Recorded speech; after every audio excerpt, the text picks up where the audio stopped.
এবার আরেকজনকে নিয়ে বলো, কো-স্টার না, তিনি হচ্ছেন নর্থ সাউথে পড়তেন, ব্যবসায়ী, এবং তোমাদের বিয়ে হয়ে গেছে, হানিমুন পর্ব শেষ, এরকমও শোনা গেছে। ও মাই গড! ভাই এগুলো এগুলো শুনলে আমার ফিউচার হাসব্যান্ড যেখানে আছে ওখানে বসে কাঁদবে যে কি হচ্ছে এটা। এটা সম্পূর্ণ গুজব আচ্ছা, এবং আমার কাছে মনে হয় যে বিয়ে, যে মানুষটার সাথে আমি সারা জীবন একসাথে থাকবো, আমি একসাথে বুড়ো হব যে মানুষটার সাথে, সেই মানুষটা আমার জন্য, আমার জীবনের জন্য সবচেয়ে ইম্পর্টেন্ট একজন অবশ্যই। ব্যক্তি। আমার মা বাবা, আমার ভাই বোনের মতোই তার অবস্থান আমার জীবনে, আমার হাজব্যান্ড, আমার পার্টনার, আমার সোল।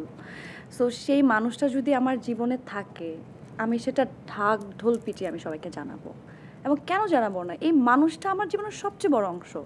আমি কেন এটা সেটা গোপন করে রাখবো? আমি কোনো দিন আমি এটা গোপন রাখবো না, আমি এটা বাহ! সবাইকে জানাবো, সবাই জানবে।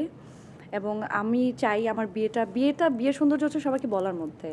বিয়ে করব সবাই জানবে না, প্রেম করব ভাই লুকিয়ে টুকিয়ে, সেটা ঠিক আছে। এটা প্রেম লুকিয়ে করার মধ্যে এক ধরনের সৌন্দর্য আছে, যে কেউ জানছে না, লুকিয়ে লুকিয়ে প্রেম। বাট বিয়েটা অফকোর্স সবাইকে জানিয়ে আচ্ছা। করবো, সো ওই জিনিসটা সম্পূর্ণ গুজব।